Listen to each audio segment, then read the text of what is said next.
guys. Jadi hari ini kita mau ngapain nih? Mau wawancara mengenai ketatanegaraan. Ayo.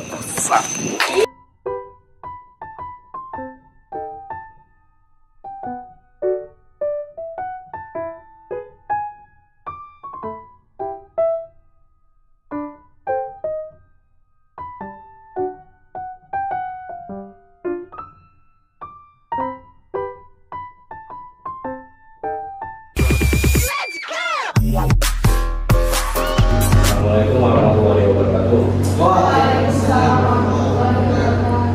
Perkenalkan, kami dari mahasiswa PPKN angkatan 2022 di sini bermaksud untuk mewawancari Bapak. Sebelumnya perkenalkan dulu, nama saya Muhammad Afan Abil Zali. Saya Sita Mata, saya masih Ayu. Saya masih sedang.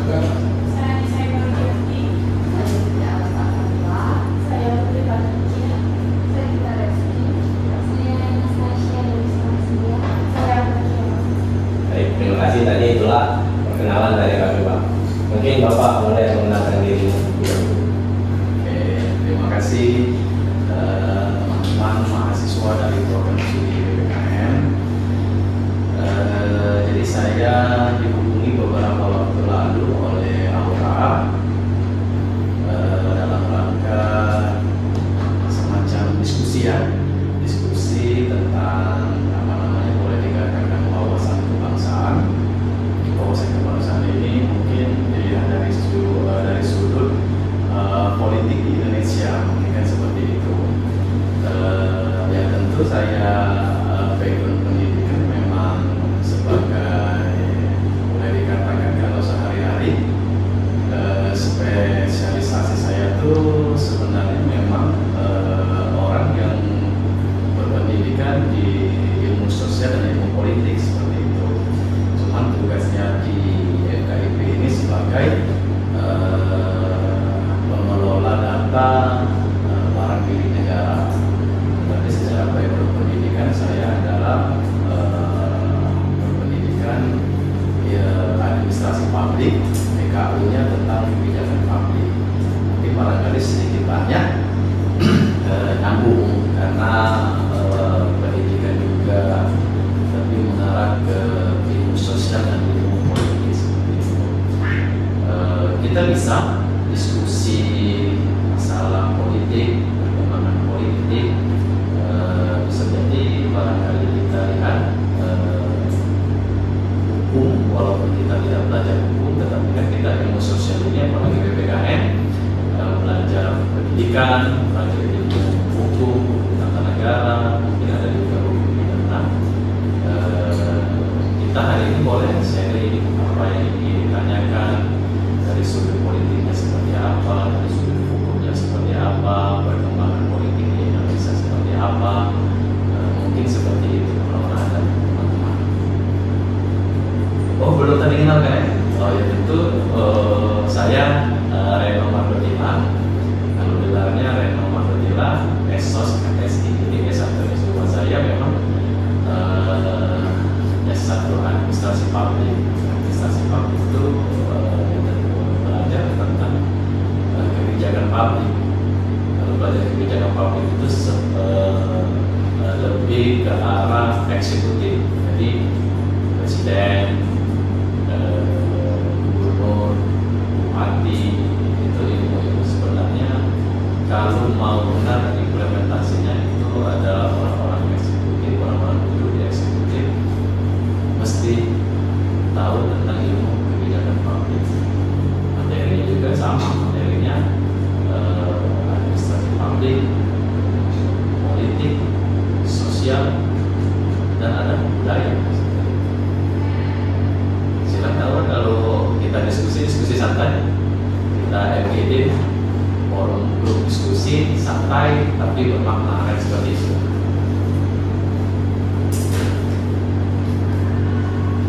Boleh teman-teman kalau ada pertanyaan boleh diajukan santai, pertanyaannya seperti apa. Jadi kita diskusi. Jadi ada sudut pandang apa? Silakan apa? Jadi Pak, kami ini kan dari mata kuliah hukum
Indonesia ini adalah negara yang menganut demokrasi unik. Kenapa saya bikin demokrasi unik? Demokrasi unik di Indonesia ini beda seperti di Amerika. Seperti apa? Mungkin teman-teman bisa melihat sendiri kan, bagaimana hangatnya dinamika politik di Indonesia. Sebelumnya 10 tahun, 2 periode kepemimpinan Presiden Jokowi, tentu banyak kebijakan-kebijakan yang kontras gitu. Tetapi ada juga kebijakan-kebijakan pemerintah di bawah kepemimpinan Pak Jokowi yang tentunya pro terhadap pemerintah. Itulah dinamika yang ada di Indonesia. Terkadang kepemimpinan presiden itu di Indonesia ini hanya dirasakan oleh sekelompok orang. Mungkin teman-teman juga merasa seperti itu. Ketika Presiden A memimpin, otomatis kebijakan pun berubah. Kan seperti itu. Terkadang kebijakan yang sudah baik berubah. Seperti kita di pendidikan, kita ambil contoh nih. Pada saat pemerintahan Presiden Jokowi, di periode pertama itu Kementerian Pendidikan, Kebudayaan, Riset dan Teknologi itu dipisah, ya kan? Di periode kedua digabung lagi, kembali menjadi Kementerian Pendidikan, Kebudayaan, Riset dan Teknologi. Sebelumnya Kementerian Pendidikan dan Kebudayaan, ada Riset dan Teknologi. Tetapi periode kedua bergabung kembali menjadi satu kementerian.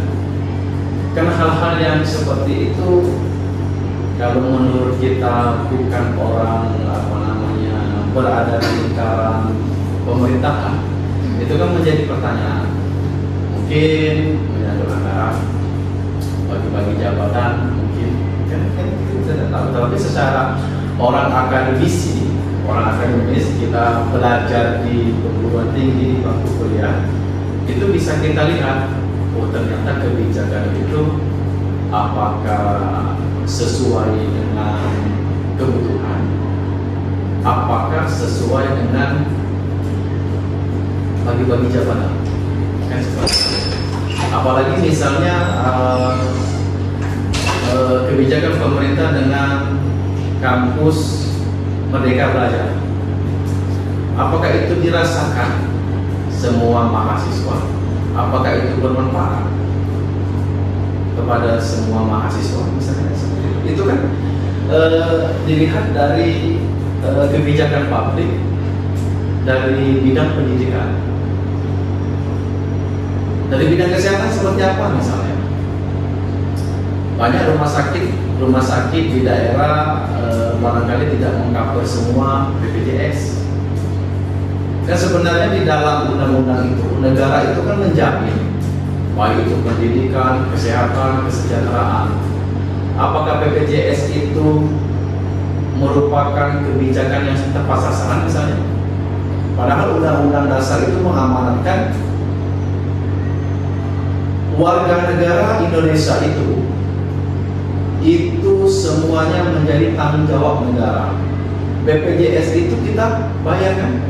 Bayar, iya.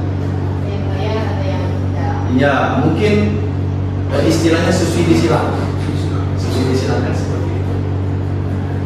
Jadi hal-hal yang seperti itu barangkali kita sebagai mahasiswa yang harus kritis melihat kebijakan-kebijakan Presiden Jokowi.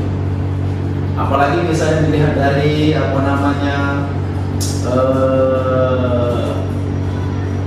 warga negara Indonesia yang akan melaksanakan ibadah haji. Apakah dengan kebijakan seperti itu menabung dari sekarang sampai dengan masa naik haji nanti itu apakah sudah tepat? Misalkan Allah hari ini tahun ini menata haji 10-20 tahun lagi apakah sampai usianya Kebijakan-kebijakan seperti itu kan harus kita pikirkan. Apakah ada nanti penambahan waktu untuk berangkat? Iya, betul. Jadi kita Apa dispensasinya bila hal tersebut tidak terjadi? betul. Jadi kebijakan-kebijakan yang seperti itu, saya rasa kita sebagai mahasiswa, mungkin sebagai kita orang awam yang tidak duduk sebagai politikus, kita kan bertanya seperti itu. Apalagi di zaman pemerintahan Pak Prabowo, dengan transisi antara Pak Jokowi dan Pak Prabowo, ada kebijakan mungkin yang nantinya akan diteruskan oleh Pak Prabowo, katanya pembangunan IKN, kan? Terus lagi kebijakan Pak Jokowi di zaman Pak Prabowo akan melanjutkan infrastruktur.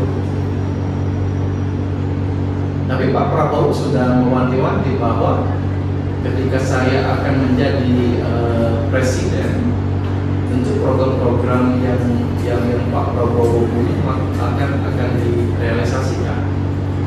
Dan apakah menjamin kebijakan-kebijakan yang lalu akan terrealisasi di zaman Presiden Prabowo seperti itu. Jadi dinamika politik di Indonesia ini saya rasa unik dalam artian apakah itu hanya sebatas kebutuhan, apakah memang benar-benar menyentuh rakyat, apakah hanya dinikmati oleh segelintiran elit politik. Mungkin teman-teman mahasiswa bisa merasa sendiri kebijakan-kebijakan di Presiden Jokowi apa sih yang bisa kita nikmati seperti itu. Coba sih ini sama namanya Putri, sebagai mahasiswa, kebijakan zaman Presiden Jokowi apa yang dinikmati sebagai mahasiswa? Kalau pikirannya Pak, ini setara dalam pendidikan dilihat dari kebijakan yang ada di dalam kebijakan apa yang dirasakan Putri misalnya selama Presiden Jokowi menjabat? bahwa setiap orang itu harus memiliki pendidikan yang setara. Oke, apakah sudah terlihat selama ini kesetaraan pendidikan untuk seluruh rakyat Indonesia? Mungkin ada beberapa Jadi kebijakan-kebijakan Presiden Jokowi itu misalnya kartu Indonesia Pintar menjangkau anak-anak Indonesia yang ingin berkuliah seperti itu kan. Tetapi apakah itu menjadi fasilitas yang nomor satu bagi anak-anak yang di pedesaan misalnya seperti itu? Ya, itulah yang harus kita lihat bahwa kebijakan-kebijakan itu terkadang ketika di pemerintahan pusat itu sudah baik, tapi ketika turun ke bawah kebijakan itu berubah, atau ada anggaran pemerintah tentang salah satu kementerian misalnya di bidang sosial misalnya kan, atau yang lagi-lagi saya kerjakan ini seperti melaksanakan verifikasi koperasi yang ada di seluruh Indonesia. Ternyata koperasi seluruh Indonesia itu dari Kementerian Koperasi sampai ke pengelola koperasi yang paling bawah itu ternyata secara administrasi saja itu kacau balau. Nah, yang jadi pertanyaan, apakah koperasi itu tidak mendapat pembinaan dari dinas koperasi terkait? Apakah dinas koperasi terkait tidak ada pembinaan dari Kementerian Koperasi? Kita tidak tahu seperti apa. Atau ada kebijakan dari Kementerian Sosial bahwa ada aturan, ada regulasi yang seperti ini, tetapi tidak sampai hal-hal itu ke pengurus koperasi. Seperti itu politik. Kita tidak tahu. Kita hanya belajar secara teori, duduk di bangku kuliah bahwa hukum tata negara ini adalah seperti ini, A, pada saat sengketa tanah, ya kan? Berikutnya walau Ya. kan seperti itu. Nah, itulah dinamika. Semoga saja di bawah pemerintahan Presiden Prabowo dengan banyaknya kementerian ditambah hampir lebih 100 menteri, 106 menteri, wakil menteri, badan-badan, wah itu saya rasa banyak sekali. Dengan alasan bahwa kata Pak Prabowo, dengan negara sebesar ini tentu harus banyak orang-orang yang mengurusi negara ini. Tentu teman-teman bisa melihat sendiri apakah efektif atau tidak. Itu awalnya.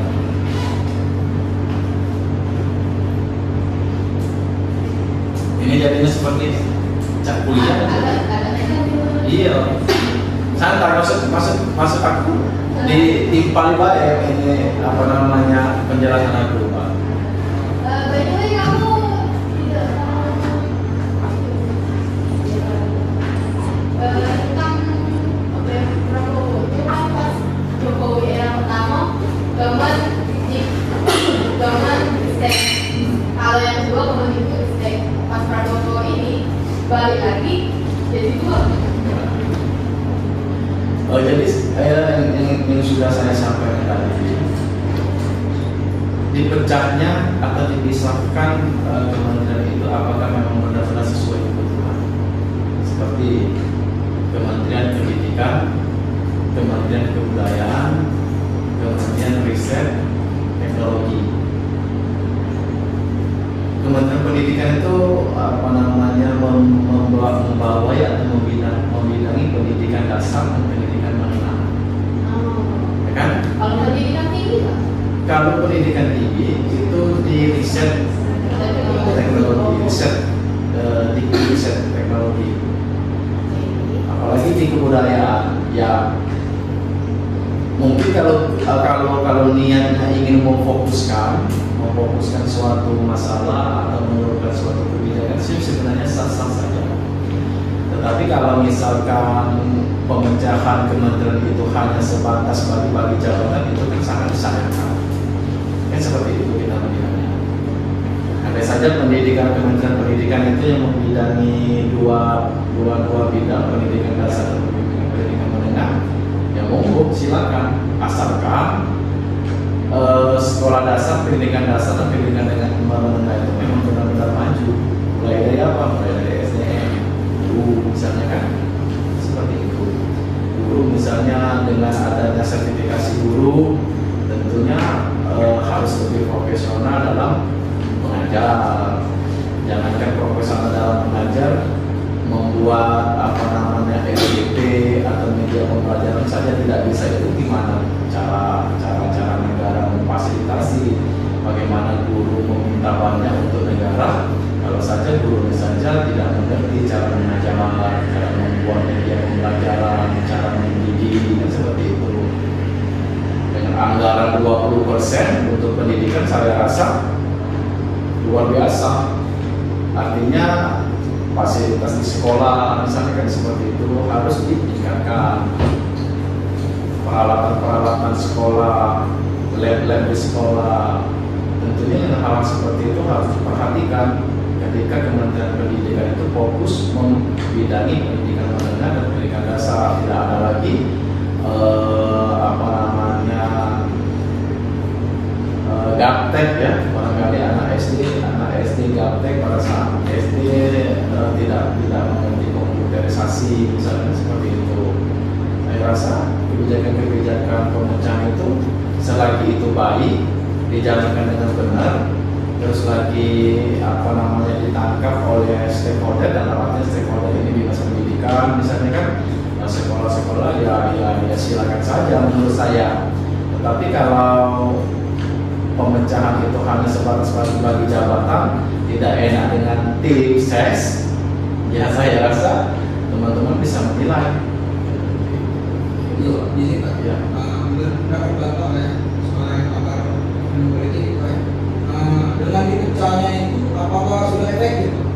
Ya itu tadi saya sampaikan tadi, ketika itu kan artinya kalau satu kementerian dipisah 3, artinya kan ibarat mobil itu seperti ini. Kalau kita mau mengangkut air, itu mobil A, mengangkut sayur mobil B, misalnya kan, mengangkut apa namanya barang-barang pokok lainnya mobil C. Selama ini kan dari A B C ini satu mobil yang digabung. Tetapi dengan adanya kebijakan Pak Prabowo dengan 3 kementerian, ini mobil A ngangkut air, B ngangkut makanan, C ngangkut beras, misalnya kan, seperti itu. Sebenarnya kalau kita lihat itu lebih efektif. Kalau saja porsinya memang benar-benar dijalankan, ya kan? Tetapi kalau menurut saya, kalau ini hanya sebagai bagi-bagi porsi secara politik, karena kita tidak enak dengan tim ses kemarin yang beberapa waktu memenangkan Presiden Prabowo, tentu ini sangat merugikan. Karena masing-masing 3 kementerian ini otomatis mempunyai anggaran masing-masing dan besar. Betul. Jadi apa namanya, anggaran semakin besar, beban belanja negara semakin besar, biaya operasional kementerian semakin besar. Kan itu yang harus dipikirkan kalau menjadi 3 menteri. Tetapi kalau memang fokus kebijakannya real, nyata di lapangan, yang menurut saya sah-sah saja. Ibaratnya ada pro kontranya ya Pak, dibagi 3. Pro-nya itu dia bisa lebih memfokuskan dirinya pada kementerian di bawahnya. Sedangkan kontranya, karena ini ada kementerian baru, anggarannya juga tentu membengkak. Itulah ada indikasi korupsi dan juga penyimpangan atau kesenjangan kementerian lain seperti ini. Dari anggaran tentu jelas. Jadi seperti ini. Ketika kita mengelola anggaran, kadang-kadang di benak kita itu seperti ini. Ini ada anggaran, ini ada bolu. Ketika ada bolu, semut mana yang tidak datang ketika diletakkan di suatu meja? Hah? Iya, betul kan, seperti itu. Ini kita anggap kementerian itu. Kalau dilihat dari anggaran ini kan. Tetapi kalau bolu itu diletakkan secara rapi, misalnya kan, dipotong rata artian sesuai dengan porsi masing-masing, didistribusikan ke dinas ini. Oh, ini loh jatah kalian untuk meningkatkan pendidikan di daerah terluar di Indonesia. Rapi. Tetapi kalau misal tebek kue bolu dibagikan, jangankan apa namanya orang-orang yang di dalam rumah yang makanya, tetapi orang yang di luar rumah dapat. Seperti itu logikanya, teman-teman. Nah, itu Laura. Berarti sebenarnya dari apa ya, kalau kita lihat efektivitasnya itu Pak, itu kita lihat dari pengeksekusiannya. Iya. Jadi kalau di pemerintah itu ketika ada anggaran, dilihat anggaran itu terrealisasi 100% atau tidak. Kalau dia terrealisasi 100%, outputnya apa? Luarannya apa? Itu baru dikatakan berhasil. Berarti harus ada yang tercipta. Betul. Jadi pemerintah, iya. Jadi percuma anggaran 100% tetapi tidak ada outputnya. Apalagi pesan Pak Prabowo, kalau kalian menonton sidang rapat paripurna pertama, itu Pak Prabowo itu menekankan sekali siapa yang tidak mau menjalankan program-program saya itu silakan keluar dari kabinet. Jelas Pak Prabowo kan seperti itu. Jadi mungkin dengan banyaknya kementerian yang ada di kabinet merah putihnya Pak Prabowo, tentu kita berharap ke bawah kan, yang penting kan ke bawah. yang penerima yang menerima manfaat dari kebijakan dari pemerintah yang paling atas kan. Ketika kebijakan yang paling atas ini terasa oleh warga atau paling bawah, otomatis kebijakan itu berhasil. Seperti jalan tol, mungkin banyak pro kontra pada saat Presiden Jokowi mengeluarkan kebijakan untuk membangun sekian ratus ribu jalan tol dari Sabang sampai Merauke. Banyak pro kontranya. Tetapi buktinya jalan tol sekarang dilalui. Seperti itu. Iya. Nah, kita kalau dari Palembang ke Lampung itu memakan waktu 8 jam perjalanan. Dengan ada jalan tol mungkin 4 sampai 5 jam. Tetapi efek dari kebijakan itu benar itu disampaikan oleh Rocky Gerung, mematikan ekonomi rakyat kecil.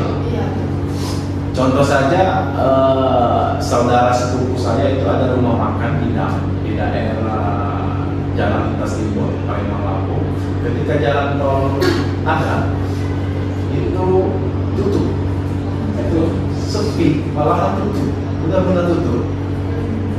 Itu mungkin tidak dipikirkan oleh Presiden Jokowi, sehingga usaha-usaha kecil, warung-warung kecil, warung-warung kopi yang di pinggir jalan yang selama ini sopir truk mampir belanja di warung kopi, sehingga warung kopi itu ramai, ada income, perputaran ekonominya jalan. Ketika ada jalan tol, orang tidak melalui jalan tol.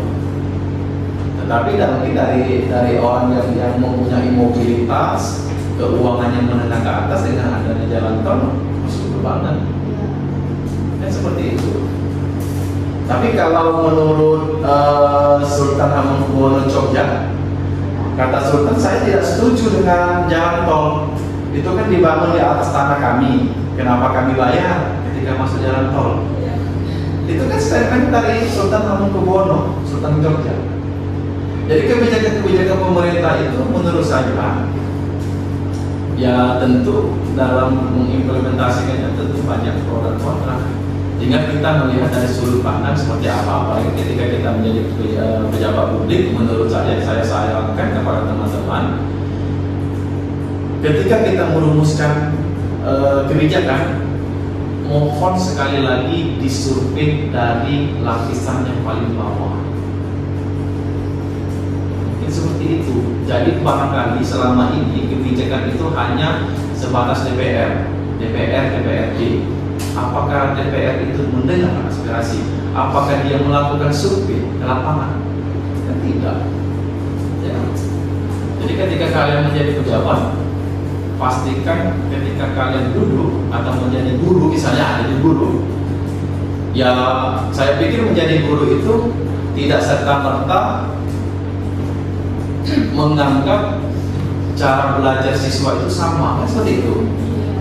Kan tidak mungkin ABCD itu cara belajarnya sama. Mungkin ada cara belajarnya, kalau menurut bahasa Palembang itu nak ditundo, nak dituntun.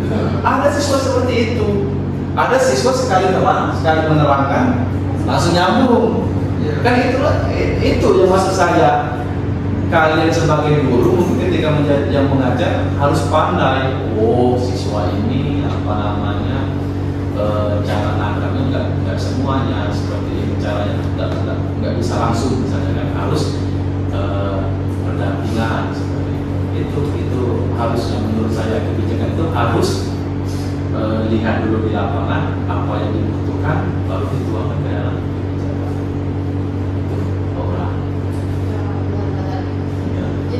Itu kebijakan itu kadang tidak dirasakan oleh semua orang, apalagi untuk rakyat yang di kalangan bawah. Iya. Jadi menurut Bapak sejauh ini demokrasi di Indonesia itu sudah efektifkah atau belum? Karena gini, ada tidak indikasi melemahnya partisipasi publik dalam politik? Mengingat rakyat-rakyat kecil, ibaratnya orang-orang yang tidak ada di dalam pemerintahan, mereka hanya menerima. Kadang tuh bersuara tidak didengar.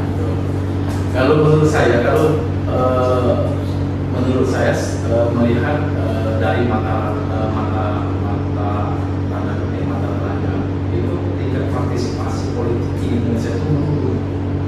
Mungkin barangkali kalau menurut Badan Pusat Statistik Nasional itu naik. Tapi ketika kita nih barangkali kalian lihat di pedesaan tingkat partisipasi warga desa itu ketika pemilu banyak yang nyoblos atau tidak? Tidak. Ya. Bertolak belakang dengan hasil dari Badan Pusat Statistik menyatakan bahwa tingkat partisipasi politik di Indonesia itu meningkat dari tahun ke tahun.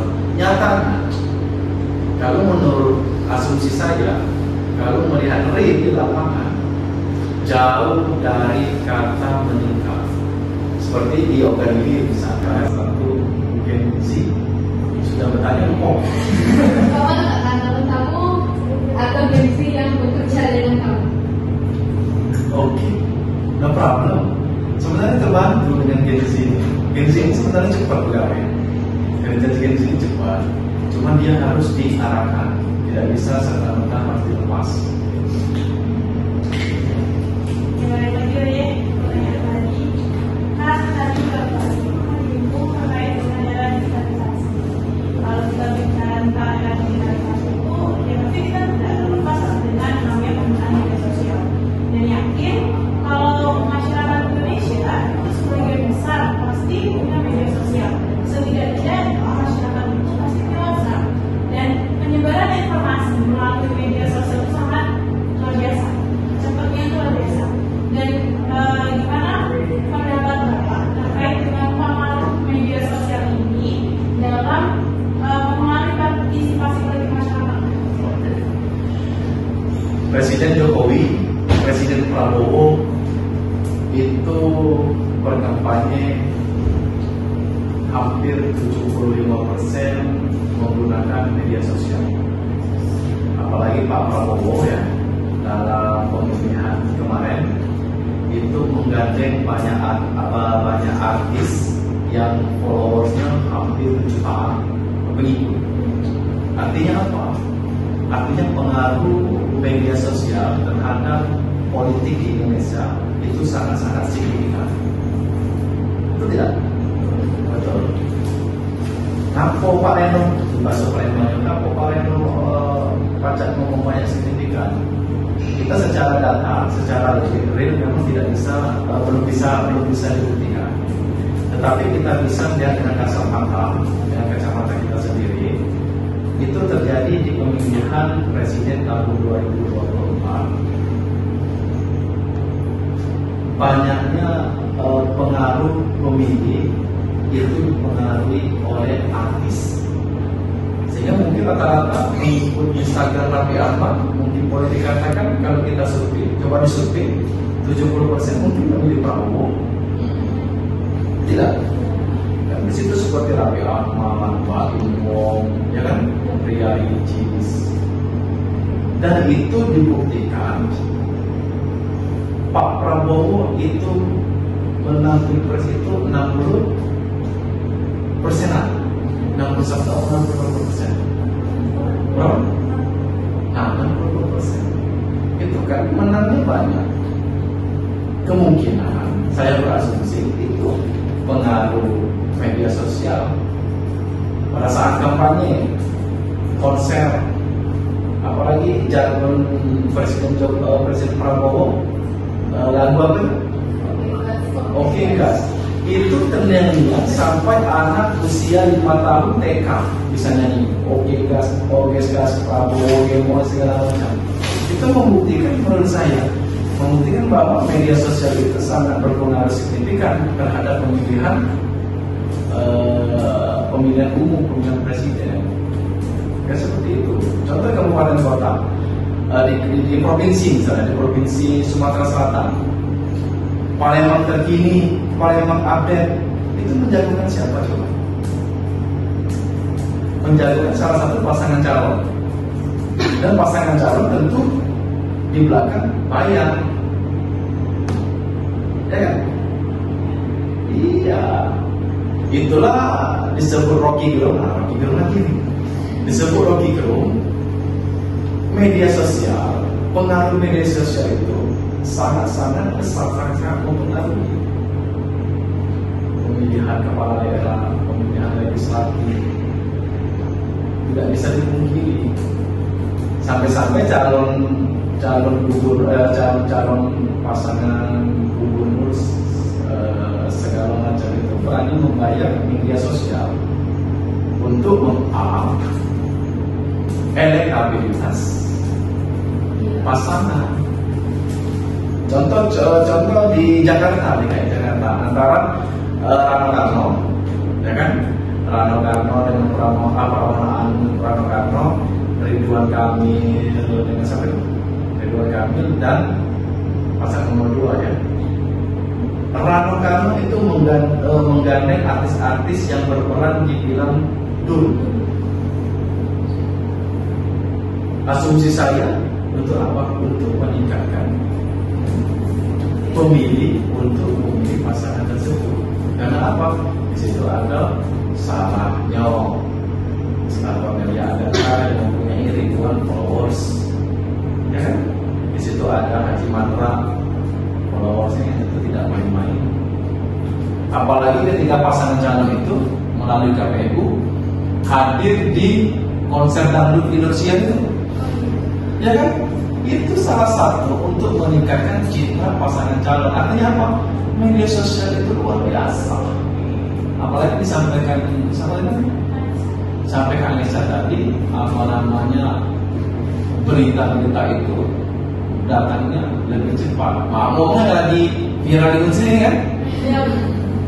Ya, artinya luar biasa media sosial ini luar biasa dibantu hidup di dunia emas. Di zaman modernisasi, zaman 5.0. Oke. Tapi itulah tadi, ketika ada berita negatif, yang main-main kalian, amnya juga begitu cepat. Berita-berita buruk, berita-berita bohong, pasti berita-berita bohong itu kita sebagai pengguna media sosial harus bijaksana dalam menerimanya, konsumsinya. Apakah berita ini benar-benar oleh sumber terpercaya? Apakah berita ini hanya sebagai pencitraan publik? Apakah berita ini memang benar-benar dikeluarkan dari instansi atau lembaga yang memang ini atau yang resmi seperti itu? Jadi segala sesuatu memang punya positif dan negatif. Tinggal bagaimana kita menerima tidak serta-merta menerima tidak. Jadi berita diterima, dikelola, baru disampaikan. Tapi saya mencoba itu masih kurang kalau misalnya di daerah. Karena kalau di daerah pedesaan itu mereka melakukan informasi yang mereka dapatkan. Tugas guru yang saya sampaikan tadi, Aisyah, apakah pendidikan demokrasi sudah ada? Peran desa, peran remaja masjid, apakah sudah maksimal? Di desa itu banyak loh, Aisyah. Ada kepala desa, ada sekretaris desa, ada perangkat desa, ada BPBD desa, ada Karang Taruna, ada remaja masjid. Apakah 6 komponen ini memang benar-benar berkontribusi terhadap warga desa? Jadi kita berpikirnya seperti itu. 6 komponen saja tidak berfungsi. Belum lagi ada sekolah negeri, ada sekolah swasta, ada sekolah agama, ada ngaji agama di desa. Apakah 10 komponen ini memang benar-benar memberikan hal-hal yang terbaik untuk warga desa? Desa saja tidak mengedukasi warganya. Itu Aisyah. Kan seperti itu kita lihat. Remaja masjid. Apakah remaja masjid itu ada program-program setiap malam minggu misalnya melaksanakan pengajian? Saya rasa tidak. Karang Taruna sudah ada anggaran Karang Taruna. Apakah Karang Taruna itu menerima dari kepala desa anggaran untuk kegiatan-kegiatan remaja? Saya rasa tidak. Ketika kalian turun di lapangan, apakah kalian berani speak up, ngomong kepala desa, mana sih Pak? Di Karang Taruna kami ingin melaksanakan bakti sosial Bapak. Apakah berani? Tidak. Karena apa? Karena kalian tidak mempunyai ilmu dan bagaimana cara mengkomunikasikannya. Sekarang ini kan butuhkan komunikasi. Wah, itu yang harus kalian diterapkan di desa. Aisyah. Makanya ada istilah di desa itu Aisyah, kepala desanya yang gitu-gitu lah. Karena apa? Karena ada KT yang berani. Akhirnya apa? Demokrasi kita turun. Ujungnya demokrasi turun karena ada KT speak up. Harus berani speak up. Aisyah berani tak ngobrol sama kepala desa perihal anggaran? Tidak berani. Karena apa? Aura tidak berani. Karena beranggapan bahwa kepala desa itu raksasa. Padahal tidak. Ini loh Pak, saya sebagai warga desa A ingin sekali bertanya tentang anggaran Karang Taruna. Boleh. BPBD itu sebenarnya wakil dari warga. Apakah berfungsi sesuai dengan SOP-nya? Itu penting. Banyak orang dan masyarakat desa sendiri tidak tahu nama dan tidak mau tahu dari.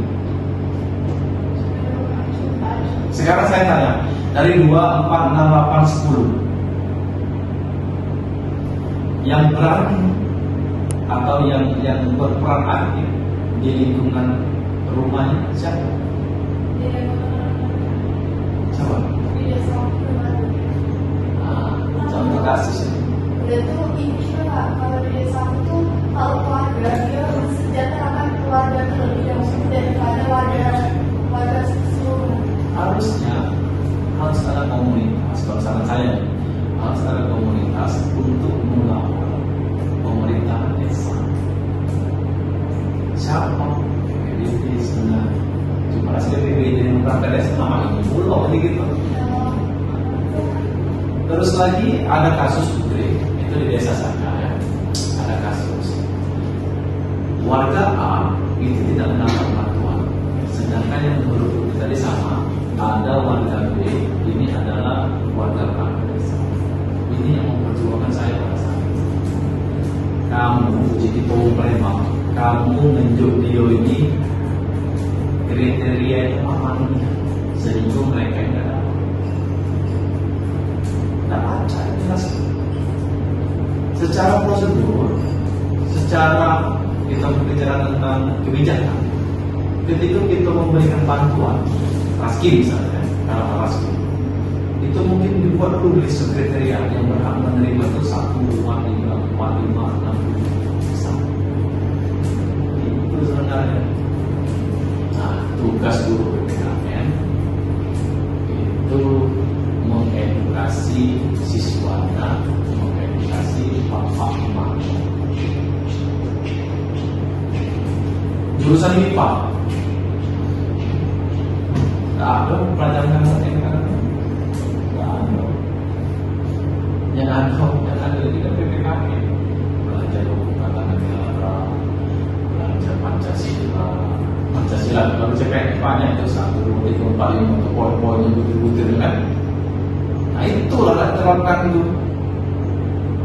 Makanya di tes CPNS ada analogi, silogisme, apalagi alumni PPKN, TPK yang besar-besar lalu. Kalian belajar itu.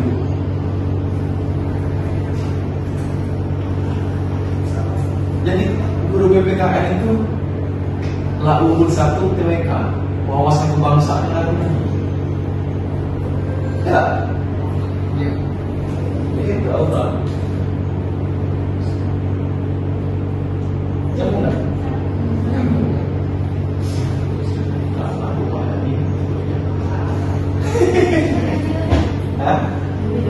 Jadi rapi, cari dari kamu semua. Jangan dimasukkan, jangan dipublish itu.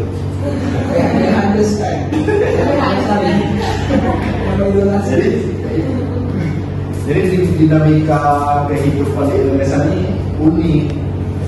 Makanya keluar lagu Roma Irama yang maksudnya kaya makin kaya, yang miskin makin miskin. Benar itu. Yang saya sampaikan tadi Bapak, apakah menjamin ketika bapaknya jualan es, maka anaknya akan menjadi pegawai di sana?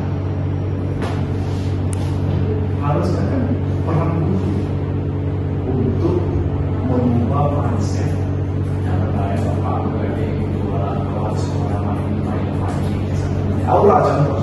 Apakah aula diarahkan dari mahasiswa PNS? Kalau saya sesuai dengan omongan Bapak di awal tadi, ada besar kemungkinan kalau orang tuanya guru, anaknya juga mau menjadi guru, dan salah satunya itu saya. Terbukti kan, Putri? Keluarga yang bergerak, Cuman kepengen merubah nasib dengan cara kuliah kan?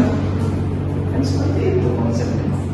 Putri, bapaknya mungkin sederhana, cuma di mindset Putri kira-kira aku bakal menjadi pak sekolah sana, atau aku pengen menjadi bank. Artinya apa? Yang aku sampaikan tadi, pendidikan itu tidak menjamin kita sukses, tetapi pendidikan itu akan mengubah cara berpikir kita. Kamu tidak sekolah, mana kira-kira? Di sekolah pun dia Cara dibuktikan Bu, bahwa Putri mampu. Kan mindset, kan otak gitu. Arti buku itu meninggal macam buku tapi buku dari saku. Apa yang kita pikirkan Bu, itulah yang akan terjadi. Kalau kamu nilai A, pengen nilai A, otomatis dalam otak proses voting menuju A. Tapi kalau bisa sampai Zaki, tapi ketika Zaki sudah nilai Pak Juni lulus merah, pasti nilai minimal. Artinya mindset itu berubah. Itulah politik Indonesia ini sudah diubah. Salah satunya money politik sudah diubah.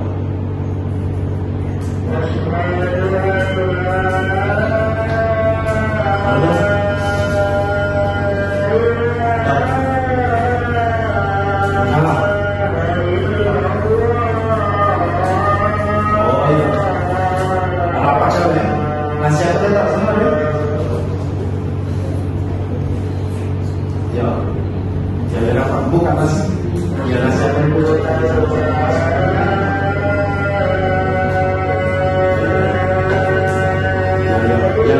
nasi soalnya pagi-pagi kan ada.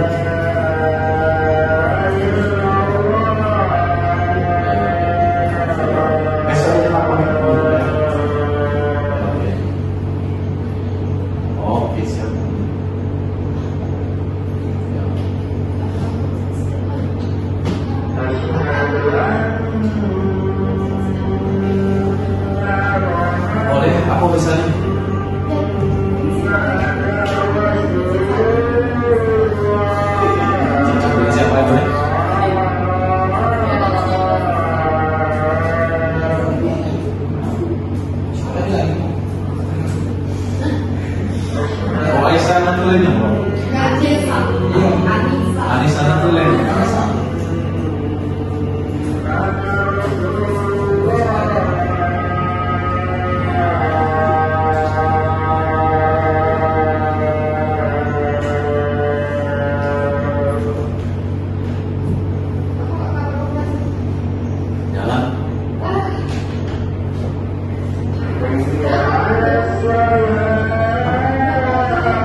Ya,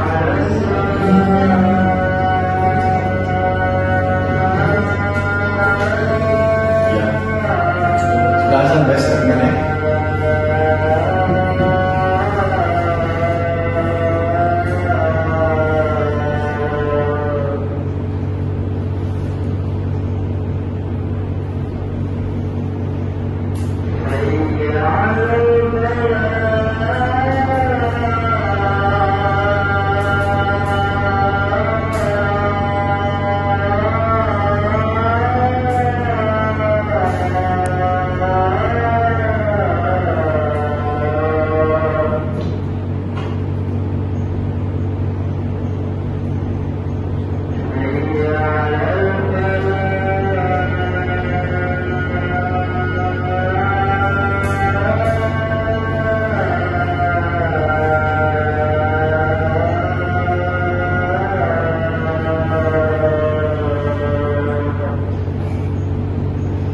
Dosen sama rumah nih. Ya.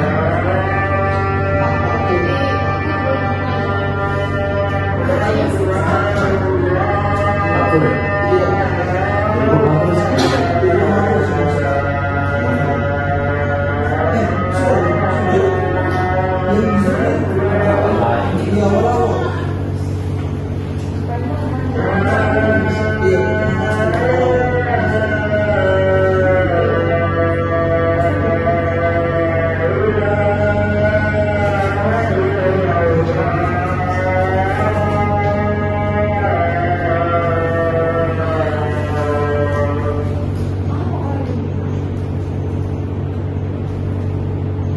Kira apa tadi itu? Apa tadi? Tentang Kondisi politik dan ketatanegaraan Indonesia. Jadi di akhir mungkin kondisi politik sekarang tentunya diharapkan kita semua sebagai warga negara yang pertama kestabilan politik mungkin ya, kestabilan politik dalam artian konflik politik, konflik budaya, konflik sosial itu harapan diminimalisir seperti itu, sehingga ketika kestabilan politik terjaga diharapkan pertumbuhan ekonomi, ya kan? Pertumbuhan ekonomi diharapkan yang meningkat, tetapi meningkat dalam artian tidak hanya meningkat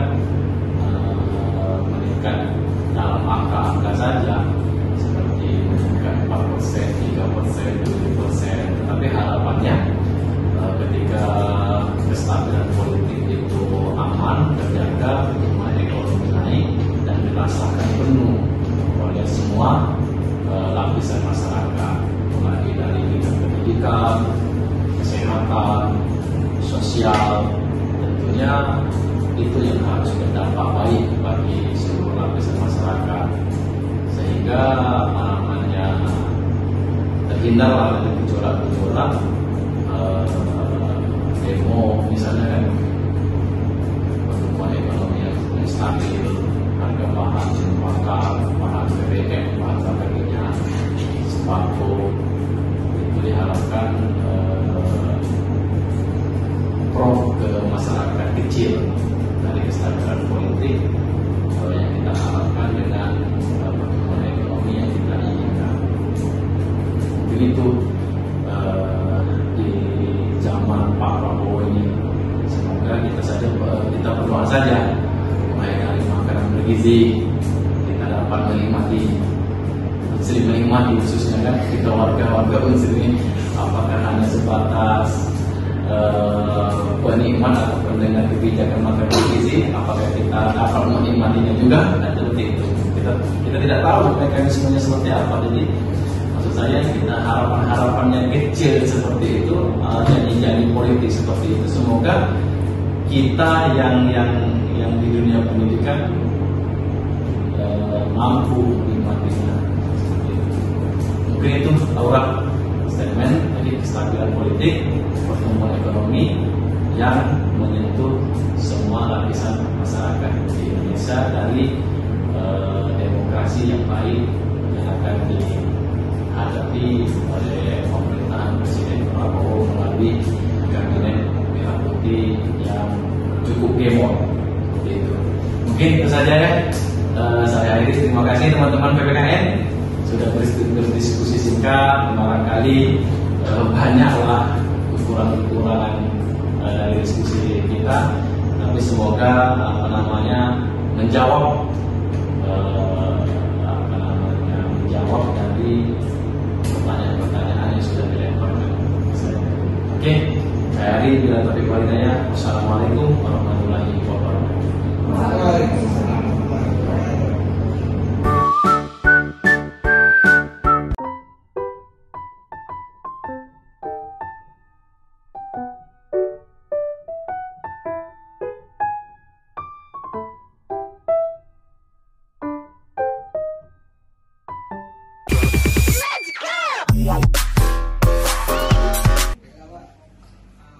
Perkenalkan, kami ini dari Fakultas Perguruan Tinggi Pendidikan, program studi PPKN, Pak. Kami di sini untuk mencari Bapak terkait dengan hukum dan pemerintahan tadi yang sudah dijelaskan. Pertama-tama perkenalkan dulu, Pak. Nama saya Ahmad Zaki Santana Putra, Pak, dari angkatan 2022.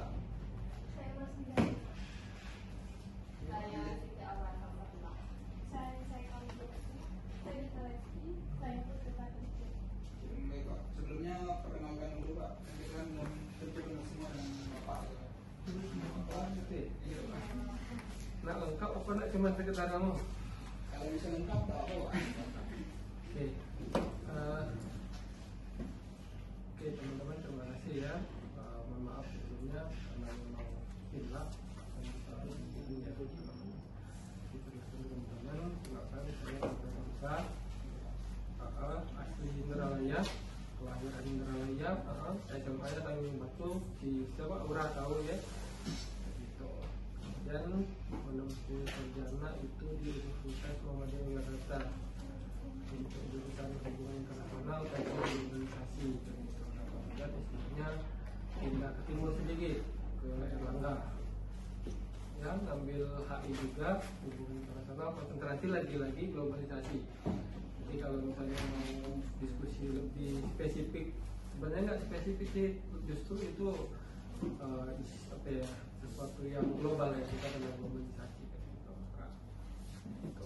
Itu sih kalau dari segi apa namanya pendidikan itu satu.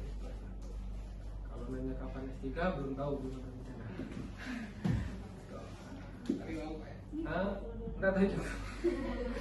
Belum tahu juga karena memang apa kita ini lagi apa pergantian kepemimpinan ya kan, mungkin teman-teman mungkin udah nyoblos lah ya kemarin ya gitu kan, pergantian apa kepemimpinan, jadi ada beberapa pola gitu kan, pola kemudian metode pembelajaran gitu kan yang akan kemudian berdampak ke kita gitu kan ya. Kalau teman-teman kayaknya 2022 itu ini semester 5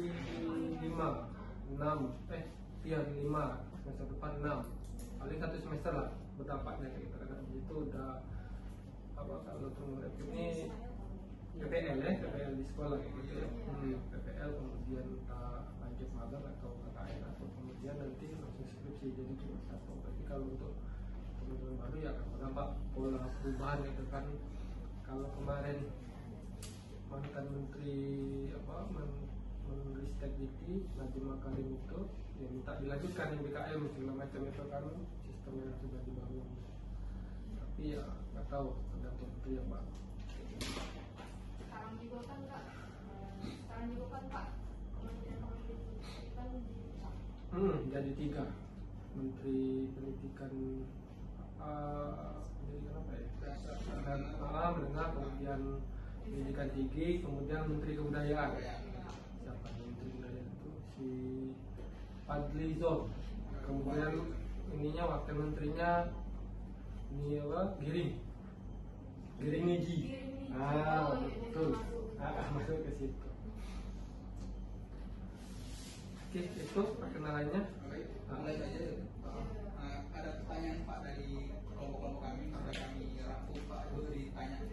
Baik Allah, dipersilakan. Pertanyaan di Allah semua. Enggak, ya oke lah ya. Betul, Iya, bisa semua. iya. Nah, maksudnya Iya, oper-oper. iya, Ada yang lanjutan. Silakan oper. Karena sebenarnya ini diskusi santai, kita nggak pakai bahasa Indonesia cuma sekali. coba di Indonesia Pak. Bahasa Indonesia. Indonesia saja.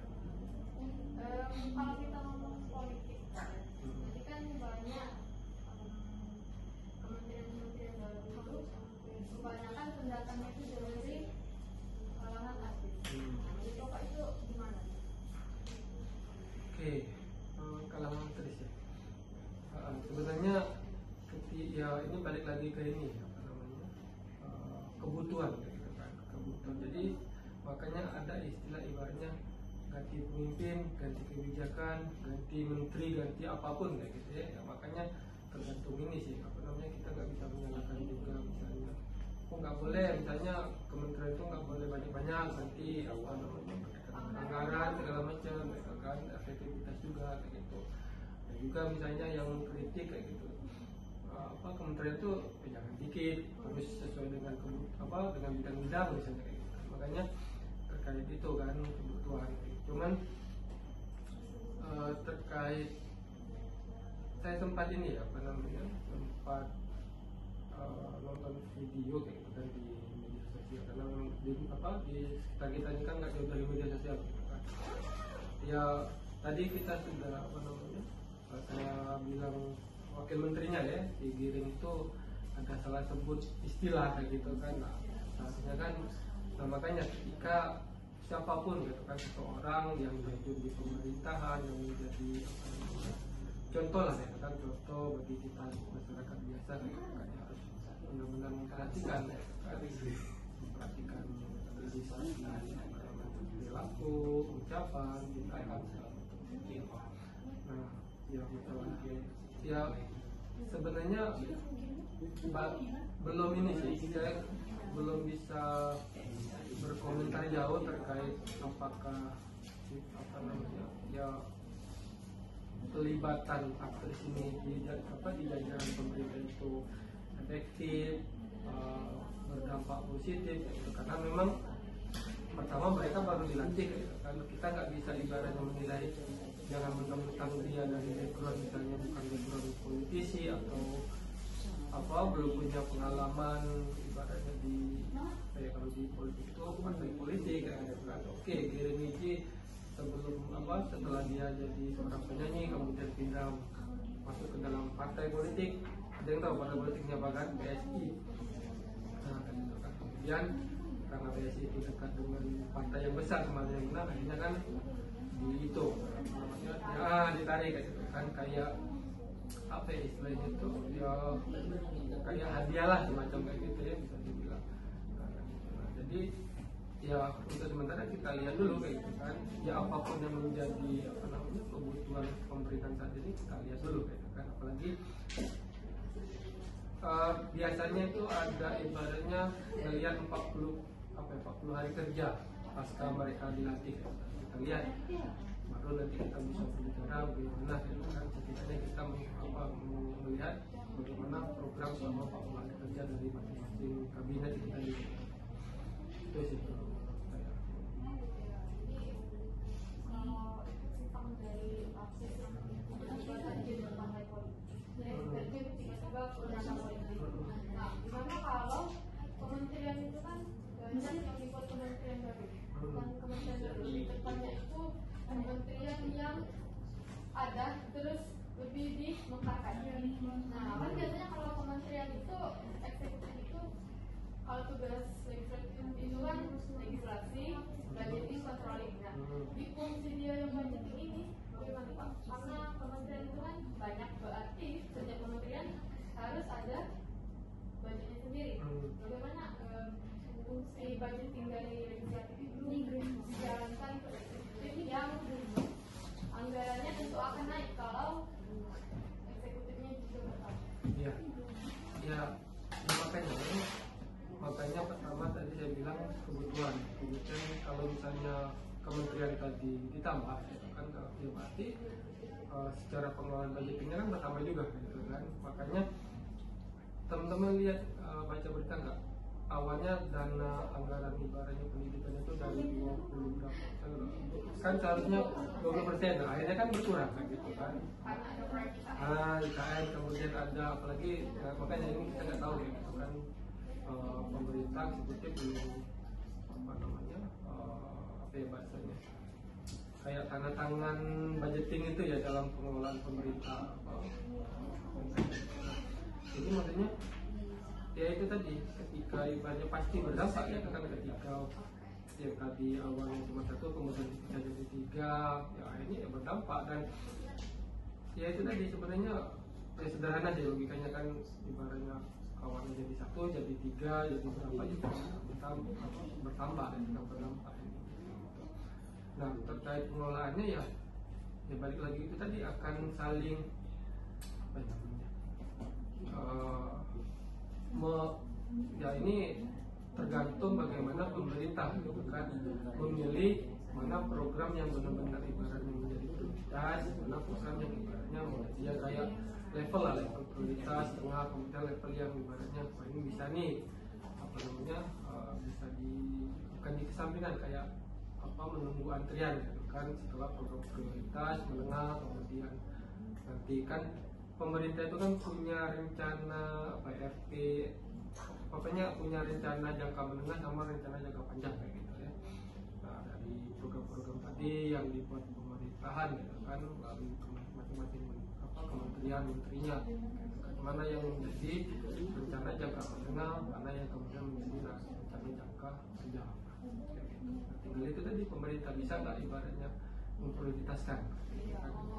Sebagai fungsinya controlling dan yang dikontrol itu budgetnya. Iya budget, iya kan ketika kementerian program itu kan mereka mau ini ya ibaratnya kalau budget mengajukan ke legislatif ke wakil kita legislator ya, kan di ACC nggak anggaran ini kan, atau ibaratnya bahasa lainnya tuh ya dikonfirmasi ketika ibaratnya, nah kayak ini misalnya contoh pemerintah kan ini yang kemarin pada saat kampanye paslon nomor 2 kan berjanji akan memberikan makan siang gratis untuk murid ya kalau nggak salah sekolah macam gitu kan, itu kan ketika mau dijalankan ke legislator dulu gimana nih teknis konsep yang ingin dijalankan gitu kan, apakah misalnya dalam tahun pertama ini misalnya fokus ke Jawa dulu misalnya kan, atau fokus ke di luar Jawa misalnya di timur di barat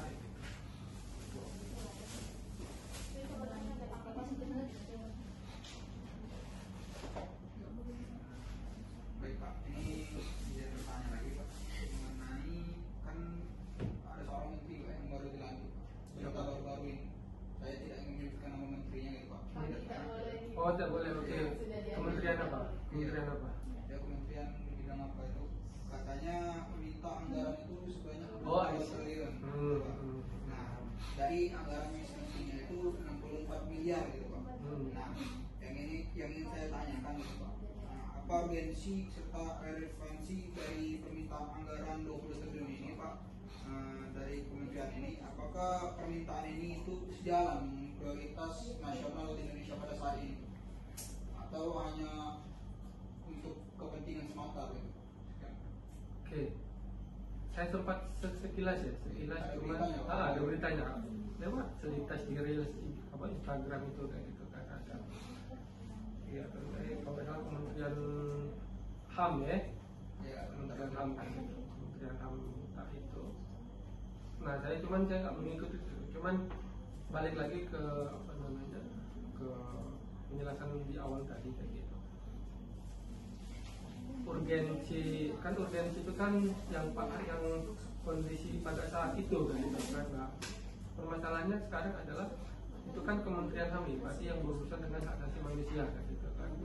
Nah kita lihat nih secara data di lapangan gitu kan, bagaimana isu-isu katakanlah misalnya pelanggaran HAM gitu kan, agak kurang ini sih sebenarnya agak kurang di blow up sama media ya kan, kasus-kasus pelanggaran HAM yang lebih banyak itu ya kalau saat ini ya, kalau saat ini itu lebih ke ya bagaimana ya yang pasca apa namanya pencalonan cawapres yang masalah usia segala macam, kemudian ini ada keputusan yang apa namanya akun fufu papa kayak gitu ya. Nah itu ini teman-teman, jadi sekarang ini kan apa ya namanya itu ya penguasa itu kan nggak mungkin nggak punya alat kayak itu kan, alat yang kemudian dinamakan media di sini kayak kan, atau istilah lainnya kan buzzer. Nah buzzer ini kan berfungsi untuk ibaratnya yang seharusnya apa menyerang mereka akhirnya dibalikin ke yang menyerang tadi gitu kan. Nah termasuk apa namanya dalam konteks ini tadi apa namanya kasus-kasus yang terjadi gitu kan. Nah balik lagi ke permasalahan HAM tadi kayak gitu. Nah saya ya sebenarnya saya nggak mengikuti banyak ya, cuman secara sekilas saja kayak gitu kan. Nah cuman kalau dalam kondisi sekarang kayak gitu kan, dengan mempertimbangkan apa namanya tadi ya kaitannya dengan adanya pengembangan ataupun penambahan kementerian kayak gitu. Dan saya kira kayaknya itu kementerian baru, sebelumnya nggak ada kalau nggak salah masalah HAM itu. Iya, Baru kan. Paling Kementerian Hukum dan HAM gitu, dipisah gitu. Sebenarnya kan yang balik lagi ke situ gitu kan. Cuman yang menjadi apa namanya kan ada di politik itu ada namanya etika gitu kan, etika politik gitu kan. Sebenarnya apa ya itu lagi mereka ini kan sebelum apa masanya 5 tahun gitu kan, kalau nggak misalnya diganti di pas tengah jalan gitu ya, ada 40 hari kerja. Seharusnya kan menteri tadi dengan anggaran yang sudah ditetapkan oleh ibaratnya Menteri Keuangan atau pemerintah pusat kayak gitu ya. Nah ya maksud kita kan ya selesaikan dulu kayak gitu kan, setidaknya ya kan jadi ada ini ya kalau ibaratnya dalam budget politik itu kan ada revisi anggaran, termasuk ya di internal kita kayak kampus segala macam, lembaga-lembaga yang ini kan ada revisi kampus segala macam. Nah, biasanya itu di pertengahan tahun ada apa namanya ada revisi anggaran gitu kan. Nah, itu mungkin ketika misalnya kementerian itu tadi butuh tambahan itu bisa direvisi sebenarnya kayak gitu kan. Cuman yang menjadi sorotan dan menjadi ibaratnya dia apa kayak let's say melanggar nggak ibaratnya nggak patut lah kita ibaratnya tiba-tiba belum kerja tapi tiba-tiba minta anggaran kayak gitu kan. Kenapa nggak ibaratnya coba deh cari yang apa namanya isu yang benar-benar HAM ya HAM ini kayak gitu kan, yang benar-benar dampaknya besar segala macam, fokus ke situ, selesaikan dulu. Kalau misalnya di tengah jalan misalnya di pertengahan tahun depan butuh anggaran ini bisa direvisi kayak gitu kan, bisa diajukan kembali kayak gitu. Itu sih sebenarnya. Cuman bagaimana efektivitas segala macam lagi-lagi saya sebutkan kita belum bisa ngelihat nih detik ini gitu kan. Apakah ibaratnya apa namanya ya efektivitas kementerian dalam konteks ini HAM ini ya bermanfaat atau tidak kayak gitu. Ya kita nih ya oke membahas sesuatu yang ibaratnya lagi ongoing, lagi proses gitu kan. Makanya ya kita coba lihat ya 40 hari kerja masing-masing dari kementerian ini kayak gimana. Ke apa ya bukan keberhasilan ya, pencapaiannya apa gitu kan, sudah nyampe mana gitu. Kayak gitu. Kementerian baru. Berarti hukum udah nggak ada lagi ya? Hukum itu Pak Yusri. Oh ini berdiri sendiri ya? Kayak Kemenristek tadi. Ya, yang jelas nanti anggarannya akan berbagi kayak gitu kan. Apakah di situ ada strategi politik biar banyak anggaran, banyak Sebenarnya apakah memang itu bagi-bagi kursi? Ya, sebenarnya itu kayak semacam ini ya. Kalau bahasa lainnya itu ucapan terima kasih ya. Kan ketika mereka tim ses segala macam kan ya bantuan dari partai-partai tadi kayak gitu kan. Jadi sebagai kayak apa ya, ucapan terima kasih, lah diajak gitu kan. Ya banyak aja istilah-istilah lain kan, bagi-bagi kursi, kemudian sebagai ucapan terima kasih gitu kan. Atau juga kalau dari sisi politiknya membangun koalisi gitu kan. Karena ya kata dosen juga itu namanya juga politik itu cara untuk menang. Betul. Sebenarnya ya tergantung. Kalau misalnya kita ke dosen itu kita senyum nyapa, mungkin dosennya mikir anak ini sopan, tapi setiap tahu kita kedepannya biar mudah urusan. Dan ada istilah ibaratnya di politik itu tidak ada makan siang gratis. Iya. Nah, makanya kan terus yang harus jadi catatan juga ya nggak cuma politik sih, termasuk di HI dan ilmu sosial itu bersifat dinamis dia. Misalnya kayak kalian nggak boleh sebut merek, kalau saya boleh sebut nama. Kenapa Anda boleh?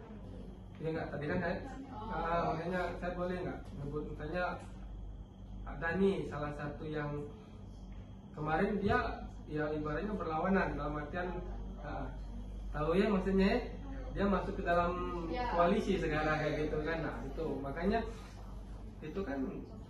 makanya politik itu dinamis, tergantung ya itu tadi kepentingan kayak gitu kan segala macam. Tapi jangan pernah salah ibaratnya salah persepsi, wah politik itu kejam, enggak. Tinggal ibaratnya siapa yang menjadi aktornya, pemainnya gitu kan. Kalau politik kayak gitu, dia politik memberikan kita pengetahuan, pemahaman kayak gini loh strateginya gitu. Menang kayak gitu kan. Ya, karena politik itu cara untuk menang. Iya, cara untuk menang. Jadi ngomong-ngomong soal politik adalah cara untuk menang, Pak, menurut kamu kan sekarang kita lagi di era reformasi pemerintahan baru selesai sudah dilanjutkan. Nah, pas di zaman kampanye itu yang sekarang menang itu kan istilahnya itu berdiri menggaungkan kata-kata rumah. Nah, kalau sekarang malah kebalikannya, yang mana memang kita tahu dia dari dunia militer. Gimana kalau Bapak yang dulunya katanya rumah, sekarang malah patut. Tiba-tiba langsung kayak ospek diajak ke April. Apakah itu efektif? Oke. Untuk rakyat Indonesia juga. Dan kayak penarikan perhatian publik. Apa memang ada hal sifatnya itu awalnya dia mau berubah berubah? Oke. Kalau secara kepentingan jangka panjang saya kira enggak ya, karena memang itu kan joget yang kemudian menjadi viral itu kan ya akibat dari ini tim tank dari paslon nomor berapa tadi, nomor tengah kayak gitu ya. Dan bagaimana ya benar saya sepakat dengan ibaratnya bagaimana ada istilah politik identitas itu kan. Dikenal dengan joget gitu, misalnya gitu kan, joget dulu segala macam kan. Itu untuk menarik simpatisan bahwa ingin mengubah persepsi masyarakat itu kan. Paslon nomor 2 ini kan dari militer nih, basic segala macam gitu kan. Kok tiba-tiba masa sih militer kok tiba-tiba jadi bisa joget kayak gitu kan. Selesai. Wah berarti paslon nomor 2 ini nggak sekaku seperti itu, nggak semengerikan seperti. Jadi kayak merubah mindset sementara gitu kan, bahwa paslon ini ya kayak gitu, bisa humanis juga kayak gitu kan, bisa bisa berteman, bisa juga kan. Musik itu kan mampu menyatukan ini ya, ibaratnya segala perbedaan segala macam gitu kan. Nah, tapi setelah ibaratnya kepentingan dia tercapai, dia balik lagi ke basic, karena kan beliau tuh memang basicnya militer ya, maksudnya dari pendidikan segala macam, dari gaya kepemimpinannya gitu kan. Wajar ketika misalnya kepentingannya sudah dapat, kemudian dia ingin menerapkan kembali apa yang kemudian menjadi ciri khas si paslon nomor 2 ini, ya wajar gitu kan.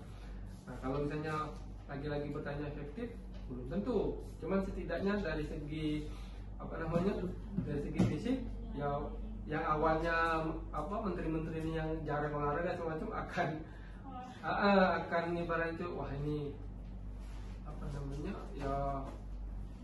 bahasanya kayak semacam dibangun untuk biar sehat segala macam kayak gitu. Tuh.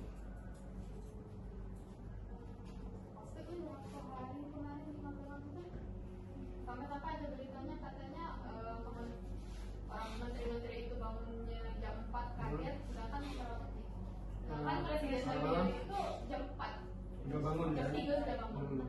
Mereka jam 4 bangun Oke, ya itu tadi karena ibaratnya kebiasaan ya kan, kebiasaan mungkin sebelumnya lah paling telat misalnya jam 6 atau jam 5 udah bangun, tapi ini jam 4 harus bangun kayak gitu. Nah, terus tipe-tipe kepemimpinan yang militer kan dia ibaratnya tegas gitu kan.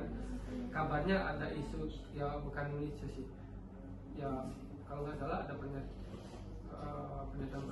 presiden itu kayak gitu ya, dia bilang kalau misalnya nggak setuju dengan cara dia, dengan program dia, ya silakan keluar dari kabinet saking tegasnya.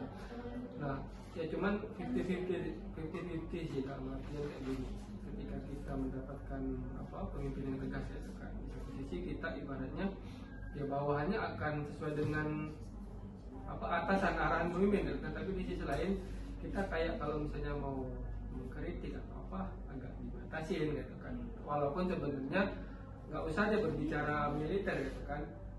Presiden sebelumnya aja yang notabene 2 periode dia ibaratnya bilang misalnya boleh dikritik langsung, tapi ketika ada yang mengkritik malah ditangkap. Nah, kan gimana itu? Tadi gimana pasal 28 aja? Ya itu. Katanya demokrasi, kekuatan ada pada rakyat kayak gitu kan, tapi dikritik sedikit oleh teman-teman mahasiswa malah ini kayak gitu kan gitu. Jadi agak mirip-mirip dengan zaman ini. Zaman presiden.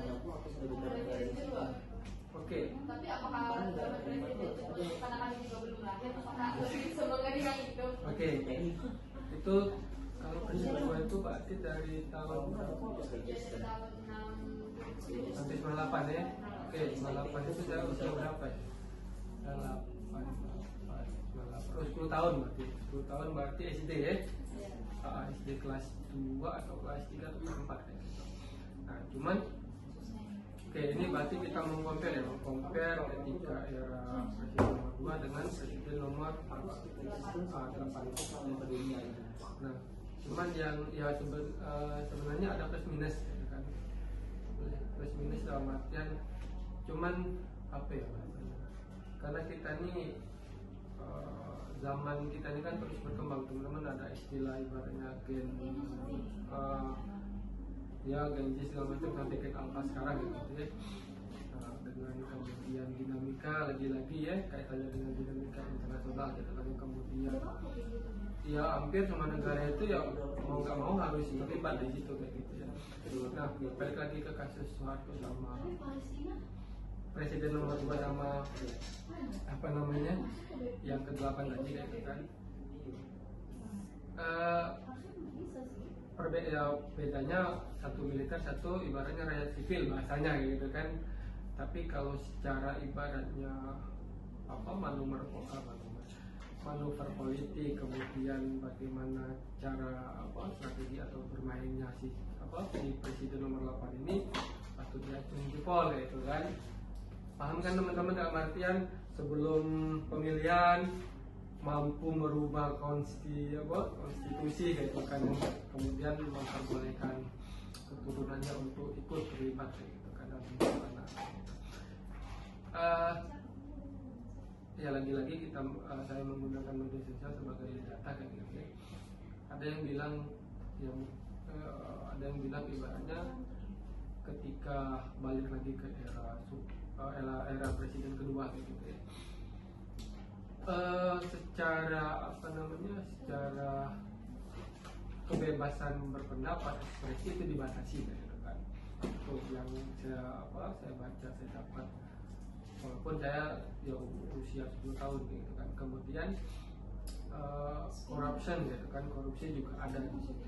Cuman korupsi ini dia ibaratnya cuma satu jalur, dan itu masih bersifat sembunyi-sembunyi, kayak di bawah meja gitu kan, nggak terang-terangan gitu. Nah, dua hal itu yang ibaratnya menjadi kritikan ya, otoriter lah masalahnya gitu kan, otoriter, berusaha pendapat, kemudian korupsi kayak gitu kan.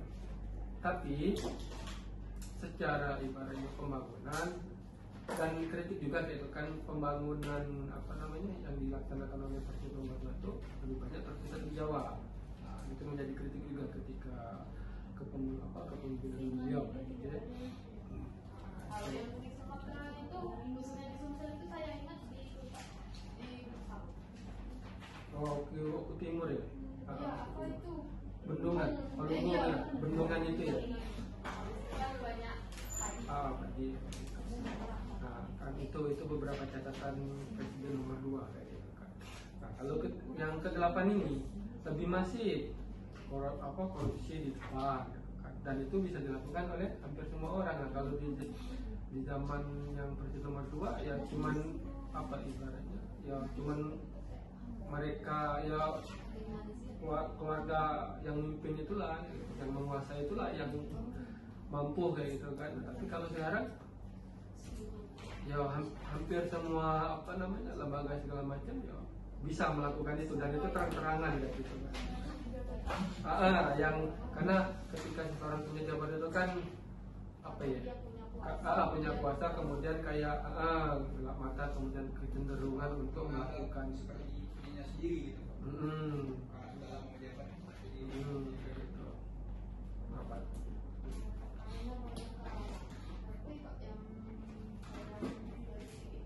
Kalau pada zaman Presiden kedua itu cuma beberapa parpol. Kalau sekarang kan sudah banyak, betul.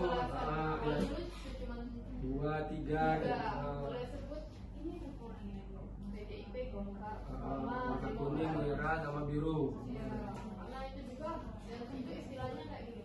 Kalau yang kuning itu partai pemerintah. Dosen HI kami suka cerita juga pas belajar dia ngomong gini.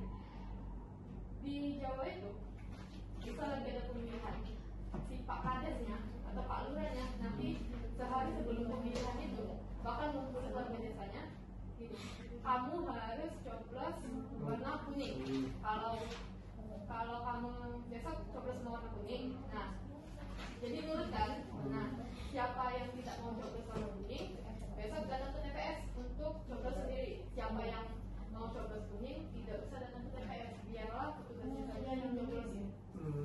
Nah, karena itulah ya besoknya tidak ada yang datang ke TPS, soalnya otomatis coblos kuning semua. Karena itulah yang kuning itu dimiliki oleh partai pemerintah. Itu di era yang Presiden Nomor 2 tadi kan. Ya itu termasuk saya juga ibaratnya ya sebenarnya kemunculan partai-partai yang banyak sekarang yang kita rasakan itu ya akibat dari kebebasan yang ada di demokrasi. Jadi saking bebasnya ya kita boleh kalau misalnya sudah memenuhi persyaratan sebagai partai politik akhirnya ya bisa membentuk partai politik. Tapi ya akhirnya dapat ya akhirnya nggak ini kan kayak yang penting ditanya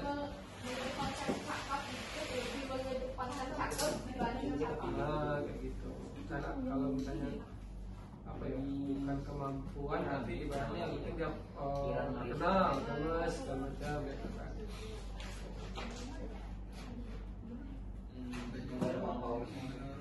Ada lihat di berita dan di komentar katanya masih kesempatan dari era presiden dan lain-lainnya itu lebih mendukung dari masalah. Harus juga zaman presiden kedua itu kalau ada yang macam-macam nanti kita akan teruskan. Jadi pengen itu kebanyakan takut. Iya. Itu yang saya baca di media. Dan kita juga ketika era presiden kedua itu yaitu kita berbicara dalam negeri ya. Kalau luar negeri kita ditakuti macan Asia. ada istilah itu kan. Sekarang macan tidur. Macam itu belum bangun. Nggak tahu kita ngelihat yang apa sembilan baru ini apa kita ada yang bilang ini kita akan apa ya kembali gitu kan. Makanya kita ini. Terus salah satu ibaratnya apa namanya ya dulu nilai tukar rupiah ini hampir sama ya, cuman nggak seibaratnya serendah sekarang, selemah sekarang gitu. Satu rupiah, satu dolar. Kayak gitu kan. Terus ya apa ya, karena kita bukan berkuasa, mempunyai nilai tawar yang kuat segala macam, mempunyai posisi juga di dunia internasional, akhirnya ya rupiah kita kuat ya gitu kan. Kalau sekarang ya itu tadi, makanya kan saking kita bebasnya tadi ya, globalisasi, liberalisme segala macam kayak gitu kan. Akhirnya ya tadi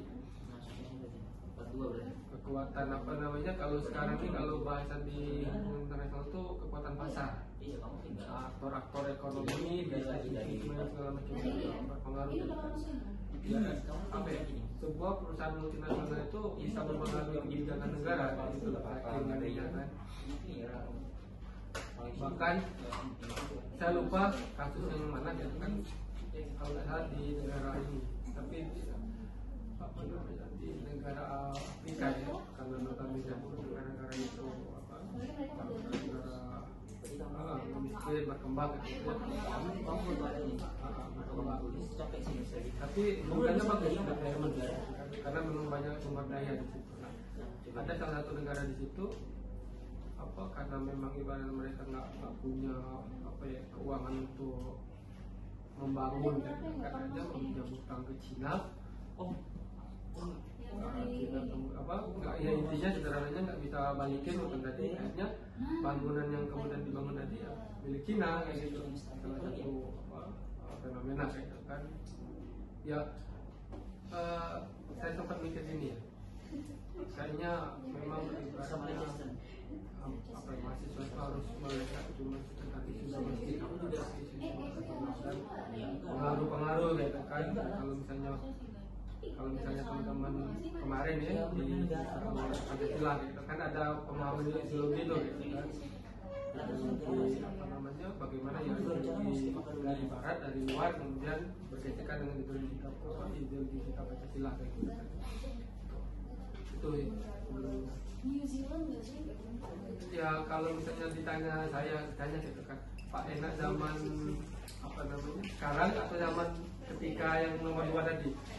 Kalau misalnya dari cerita-cerita ibaratnya dengan saya sudah banyak zaman kedua tadi, walaupun apa di sisi lain ibaratnya kita kayak tadi ya kebebasan beragama, tapi secara keamanan kita terlindungi gitu loh, kayak tadi yang katanya preman-preman itu kayak. Kalau sekarang kan menjamur dalam artian banyak ya, hampir di setiap ibaratnya tempat itu kan ada kayak apa kejahatan kriminal gitu kan ya. Kenapa ibaratnya kriminal ini muncul? Ya nggak jauh nggak bukan gitu kan, masalah ekonomi hubungan dengan perut gitu kan. Mau gimana ya, apa ya ibaratnya semuanya naik gitu kan, susah gitu. Ya nilai naik itu kadang-kadang nilai tukar rupiah kita melemah ya, makanya barang-barang naik jadi mahal. Kalian apa namanya beras sekarang sekilo berapa?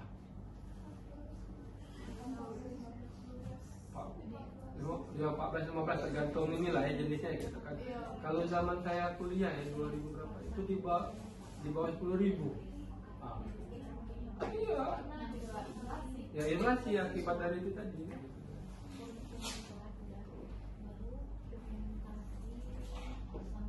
Kita dulu zaman kedua swasembada, beras aman.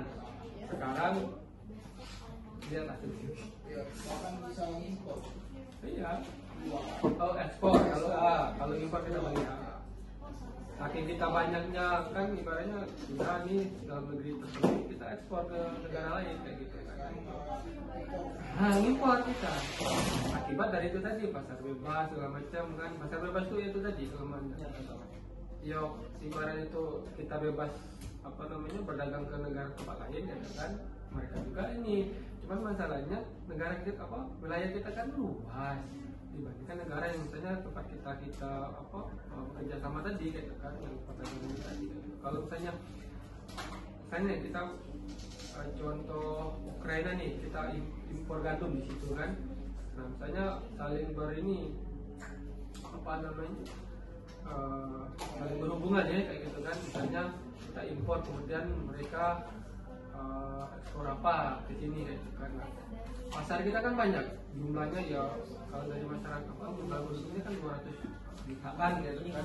Ukraina berapa juta? Kalau dari segi ibaratnya pendapatan kan ya kita nggak banyak dapat sebenarnya dari perdagangan antara telur tersebut. Berbeda kalau misalnya apa perdagangannya itu antara negara besar, misalnya dengan Rusia, beda lagi ya gitu kan. Tuh.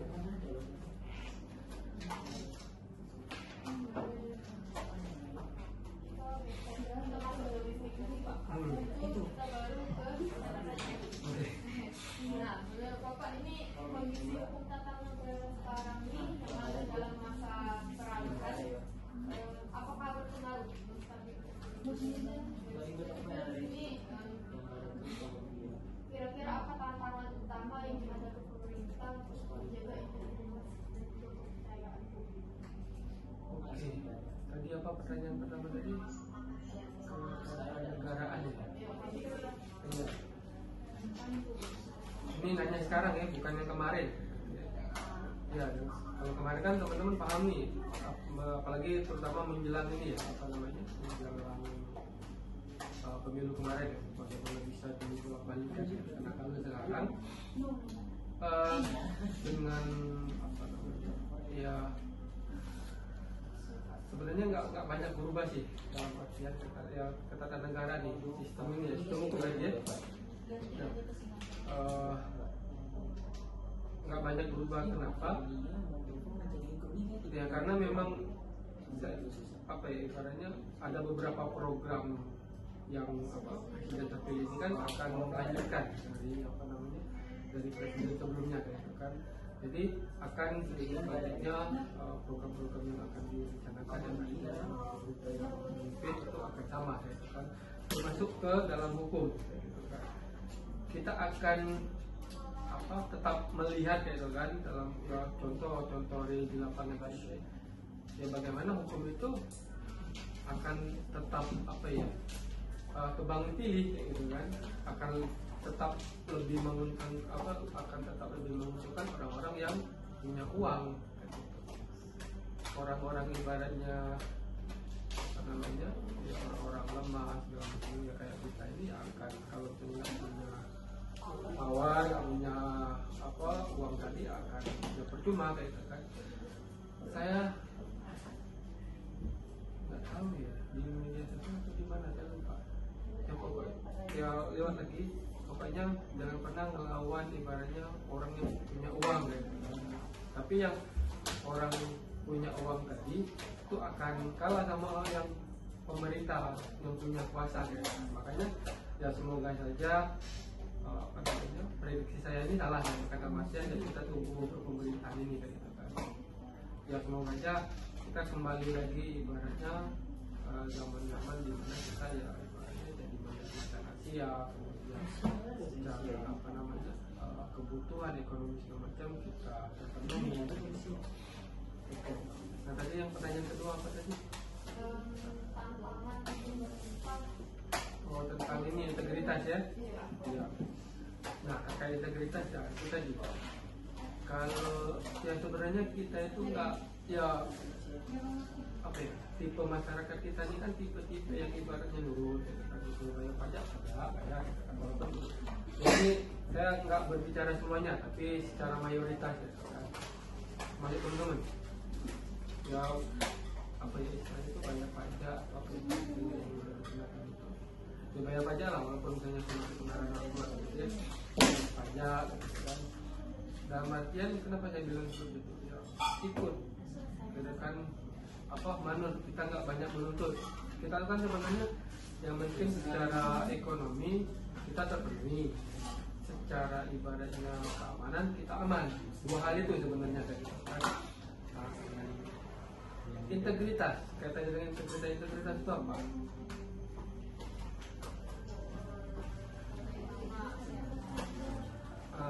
bertanggung jawab, misalnya kan definisinya mengarah ke situ ya. Pemerintah harus bertanggung jawab dengan apa yang ibaratnya kayak kemarin ya janji-janji misalnya tadi janji-janji mau yang makan gratis itu walaupun sudah jalan sekarang gitu kan, cuman kan ya apa istilahnya ya bersyukur kita kalau misalnya program itu sampai selesai mereka jabatan mereka. Takutnya karena masalah anggaran tiba-tiba ibaratnya di stop. Kalau misalnya dikurangi gizinya oke lah, tapi kalau di stop ini kan ya berarti sudah ini kayak gitu kan, integritas itu kan. Jadi ya itu sih ibaratnya ya nggak baik baik pimpinannya, presiden, wakil presiden, kemudian jajarannya, para menteri, wakil menteri ya nggak usah aneh-aneh lah. Dan kemudian ketika ibaratnya ya benar-benar diperhatikan itu tadi ya harus pintar cakap, karena cuma sekedar misalnya bahkan ya ada yang salah sebut ya mantan wapres bukan mantan wapres, wapres yang terpilih kan, salah sebut istilah ya dalam yang pernah wawancara dengan media itu kan. Kalau kita mau balik ke level wapres kan ya seharusnya kan jangan kayak gitu kan. Makanya sebenarnya banyak kritik kenapa kok ya itu tadi karena masih posisi berkuasa dengan mudahnya memutarbalikkan hukum segala macam. Nah itulah ya, makanya dalam politik itu kan ada politika ya, kalau teman-teman belajar eksekutif, yudikatif, saling berhubungan gitu kan. Ketika misalnya kayak kasus itu eksekutif kemudian mampu mempengaruhi yudikatif gitu kan, mengeluarkan kebijakan seperti itu gitu kan. Legislatif awalnya kan presiden yang ex presiden ini dari 8 ini kan dari Partai Merah nih, tiba-tiba kan tapi kan sebelum dia keluar mencalonkan anaknya itu kan parlemen itu kan banyak di ini secara mayoritas oleh dari partai yang merah itu kan. Jadi kuat dukungan terhadap pemerintah. Nah makanya itu integritas ya simpelnya kayak gitu. Jadi nggak usah aneh-aneh ketika berbicara kemudian menyampaikan pendapat ya sesuai dengan inilah. Apalagi kalau misalnya ada yang terlibat, kan ada yang mau di ini ya, beberapa menteri sekarang yang terpilih ini lagi diusut KPK karena ada korupsi segala macam. Itu apa? Nah ini kan, ya walaupun itu kasus lama sebelum dia menjabat ya itu kan. Dan kalau misalnya terbukti itu bisa dibatalkan, bisa diganti mungkin menterinya atau oknum itu kan. Itu sih terkait integritas. Jadi benar-benar ibaratnya bagian yang diperlukan.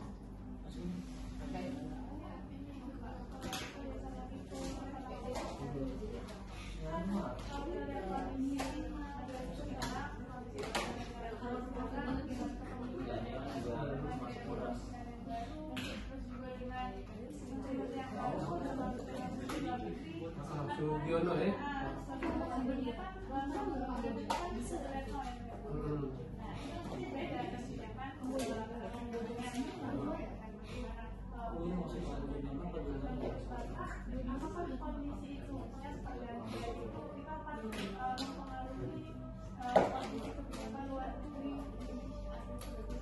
Oke, kalau di politik luar negeri itu kan ini harus dibedakan ya, politik luar negeri sama kebijakan luar negeri. Politik luar negeri itu kan cuma satu, kita ya bebas dan aktif. Kalau kebijakan ya tergantung kondisi. Ketika misalnya kita apa, akhirnya kita mengeluarkan kebijakan luar negeri. Misalnya kalau misalnya teman-teman baca yang break Brazil, kan kita lagi join nih.